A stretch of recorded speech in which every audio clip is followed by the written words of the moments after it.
Hello there everyone and welcome back to more Zelda NES. In this part we'll be taking on level 6. Level 6. Oh boy, I don't like level 6. A lot of people hate level 6, but well, I'd advise doing a couple of things before you go in there because, goodness me, it is a very tricky dungeon, mainly because of one particular enemy. You'll see what I mean when we get to it also. But yeah, I'm going to show you what to do, what I would recommend, because I mean, it's up to you at the end of the day. You don't have to do any of this, but it will be more tough. It's already tough on its own, so trying to do all this without these side of things, yeah, just makes the challenge an extra bit higher if you want. We also come across these Lionels. I'm pretty sure we came across them before, actually, in maybe episode 1 or episode 2. Orange ones are weaker, blue ones more stronger. Just watch out for them, really. And when you've got the blue ring, it does make it a little bit easier, that's for sure. When you go over to this particular point here, you come across these Armos statues, I believe what they're called. Underneath one of these lies a lies a secret item, which, well, I think it's one of the ones to the right, as far as I'm aware. I think I got a boomerang out just so then you can stun them and they don't charge towards you. But if you heard the jingle right there, that thing that I collected is known as a power bracelet. And what that allows us to do is move things. It gives us more strength, basically. It's convenient that they have it right here because if you remember also, there was an old man in a cave quite a while back that said meet the old man at the grave, or maybe it was like some old woman telling me it or something. Regardless, it was like a hint.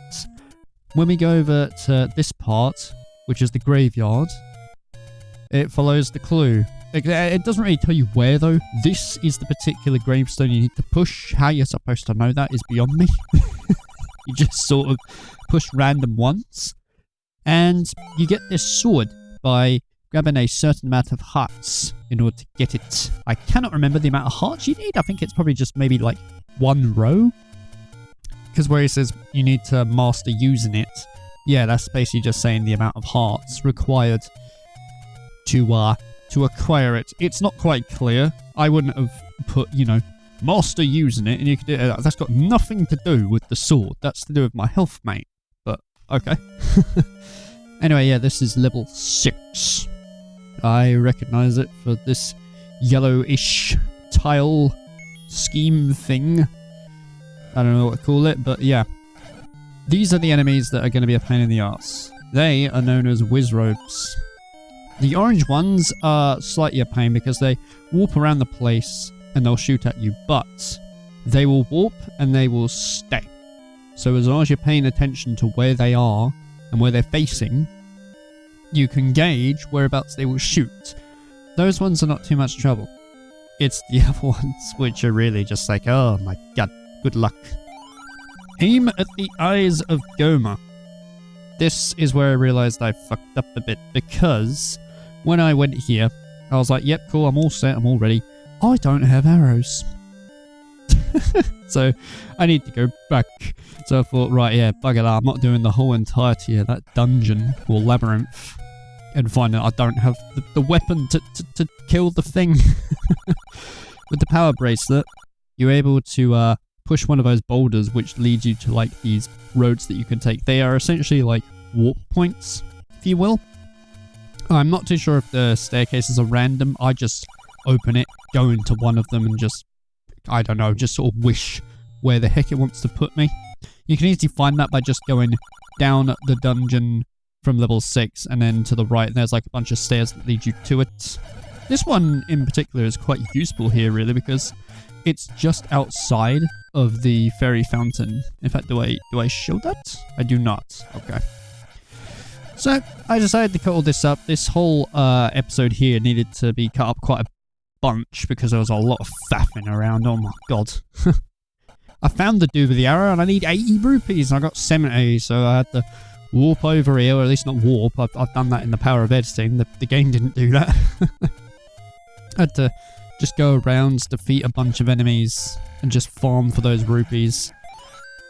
If you remember level 2 though back there, if you head to the right, you can find this statue where if you get rid of it, it reveals a staircase that leads us to a secret, which gives us 10 rupees. Just an extra 10. It's not particularly fantastic, but you know, it helps towards it as I have like 88 rupees now, and so yeah, I just thought go back, grab the arrows, and then after the arrows were obtained, I thought, hang on, I have the whistle or the recorder, so I thought I'd show off what that does.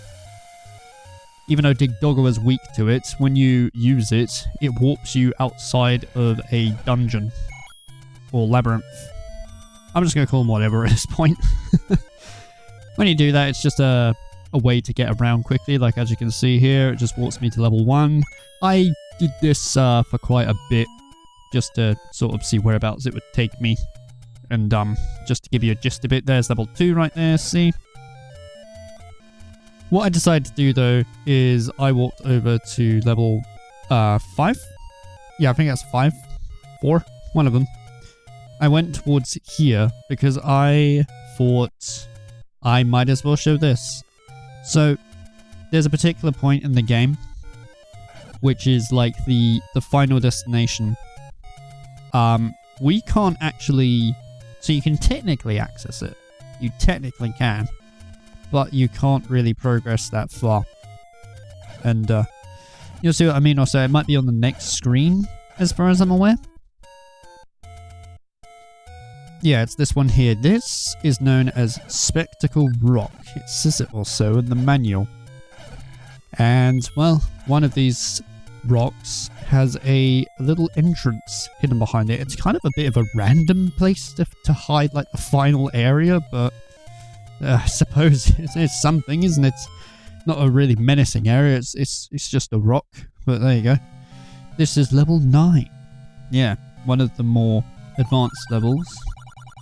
And it says ones who does not have Triforce can't go in. That doesn't make any sense, but they tried.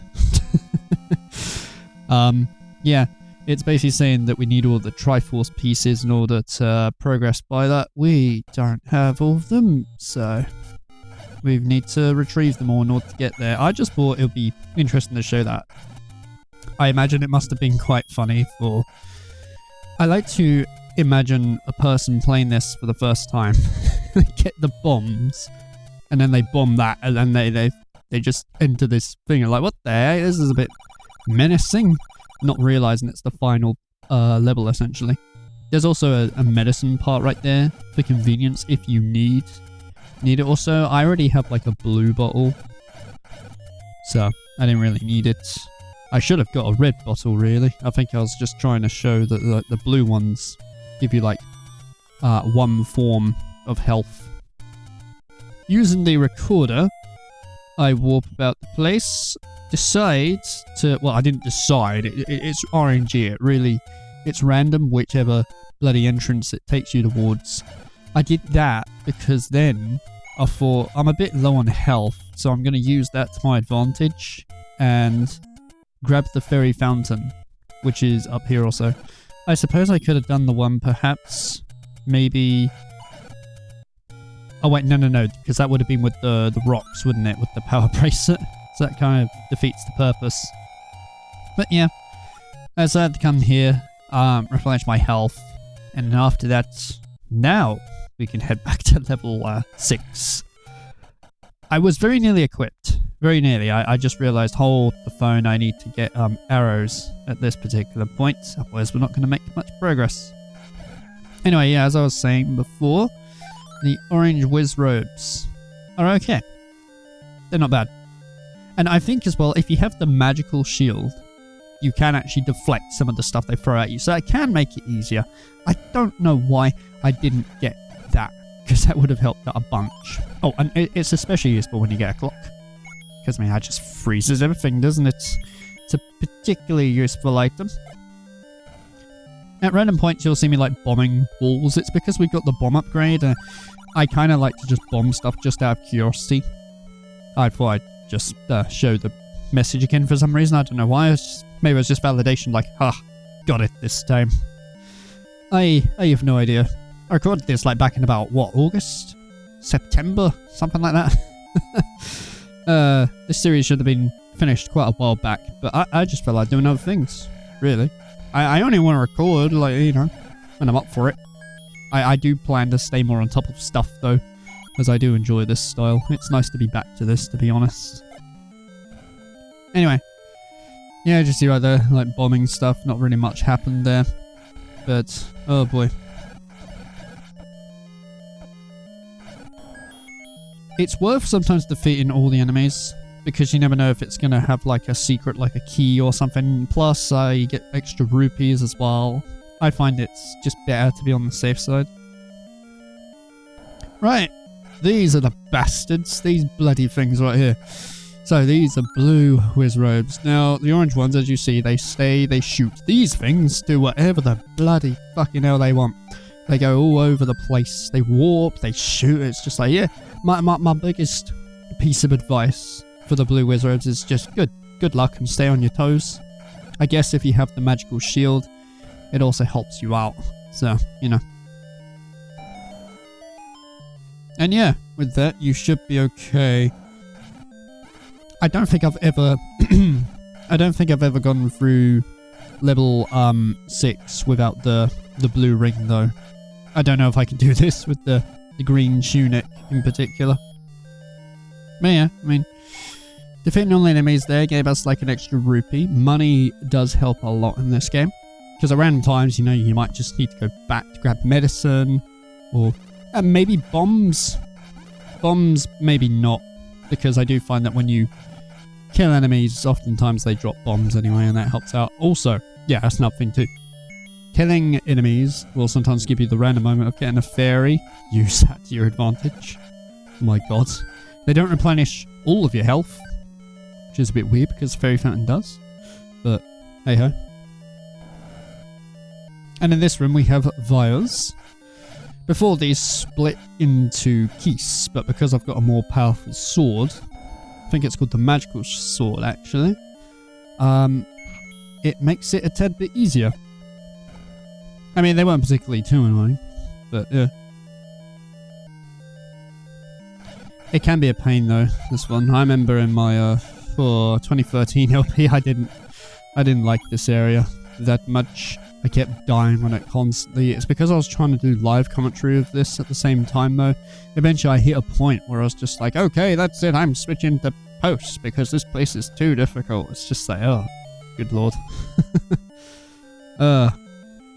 It's strange looking back as well because on the 2013 one, I wasn't really playing the game the way I usually would. Most of the time I like to play games without a guide or so, to the best that I can, you know, and explore around. In Zelda NES back in 2013, I was literally just following Zelda dungeon to a T. So, in actuality, I didn't really get a full understanding as to what I was doing at all, really. Now, I'm not saying it's bad, you know, for people who use a guide. There's nothing wrong with that. It's just like when I'm trying to show that I know this game well, it's not, you're not really gonna believe me as such, are ya? If I'm gonna keep following that one to a T. I would rather be doing games where I've got a full understanding of it, and then I can just show that, you know. That's why I keep saying this whole point of this is just to show you what my journey was like, because this game can be approached in many, many ways. And I like it a lot. It ain't like the most defining thing of all time. Like, it is very dated, I'll give you that, but I still think it's got some enjoyment to it also.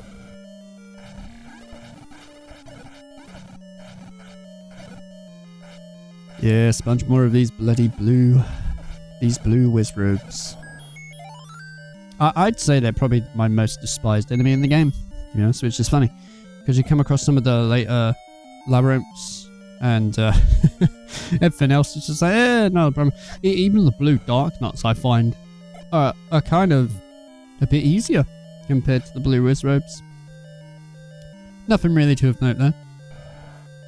And with the key, I think I got to the boss's room a bit too quick. That's the boss right there. I'll cover that a bit later though, because I mean, I need to go and find the dungeon item and explore around all the other rooms. So I just thought I'd cut to back before I went through that secret passage that you saw. As well, we got a bunch of extra things to do in this place. 1 clock for a fire. Absolutely. Definitely needed that. It's also quite useful that the keys continue with you. And at points, I don't know if you've noticed or not, but in some shops, I can actually buy a key. So I think it's giving you the option of where you don't have to actually find all the keys in the dungeon. It's probably easier that you do, but if it's a bit strugglesome in that, you can just buy a key and then just bypass it that way, I suppose.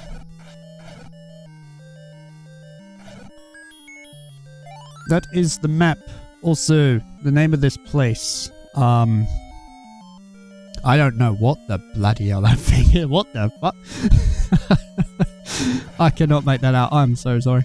Right, I would just put that up as an annotation for what the name of level 6 is. All I know is it's level 6. I've always called it level 6, not the other thing. They have a Gliok here. And this is why I was saying it's probably worth coming in with like a potion or something. Because, I mean, well, this place kicks your ass. It really does. So it's best to be on the safe side. I was kind of surprised, actually, that I got through here with, like, no deaths or so. Because every time I've gone level 6 in the past, there's always at least been 1 death or so.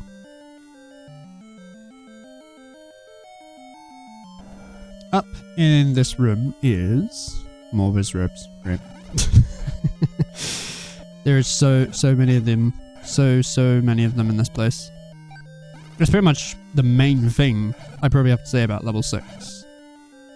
If it wasn't for that, I don't think it would really stick out to me. Anyway, defeating all of those leads us to a a secret downstairs. So that helps us find the rod. I think it's called the rod anyway. Yeah, you pick up the rod, and well, that it's not really particularly that useful at the minute. I rarely use it at this particular point. I mainly use it a bit more later on throughout the game. And well, yeah, you got like some Zols to take out, I suppose. And that's exactly why I don't get the magical shield, because that happens sometimes when I'm trying to hit the lights, they'll just eat me anyway. And my shield would just be like gone forever. There are secrets where fairies don't live. That's a very important secret or so I will refer to that when, well, unravels it, I suppose. It's not really of much use at the minute. But yeah, you think you've got enough going on here? Like, oh my goodness. Bear in mind, this is first quest as well. There's a second quest on this, which is like even more difficult. I've never finished second quests. I've got... in fact, I don't think I've even got past the first flaming dungeon. Maybe I have. But I don't think I've ever got past like the second one and such. I still, to this day, have yet to finish that. But, oh boy, that's going to be quite some time or so.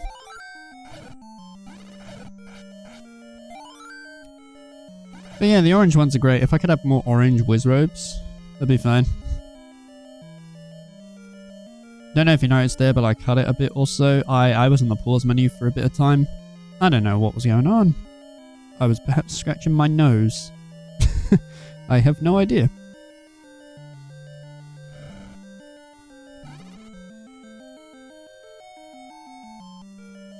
Yeah, I went to this room before, so there was no point in like killing all the enemies. When you do it once, you don't really have to bother with it again, so... Although, I think that's everything all done, so... Yeah, I'm on my way to the boss's room now, with two hearts. However, you might think, 2 hearts? What the hell are you doing? See, because I haven't died, the enemies with the wizrobes, they're not going to spawn. It's only if you die that they come back. So, as long as you stay alive, as you see all these rooms now are just going by, as I already cleared them. I always think death also in Zelda isn't particularly the worst thing anyway. Because, I mean, you get rupees and stuff for it.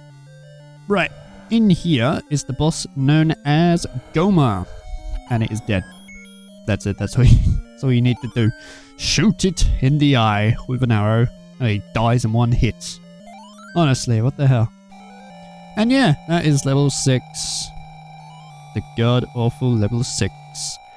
So, I guess I will see you guys in the next part. So, take care.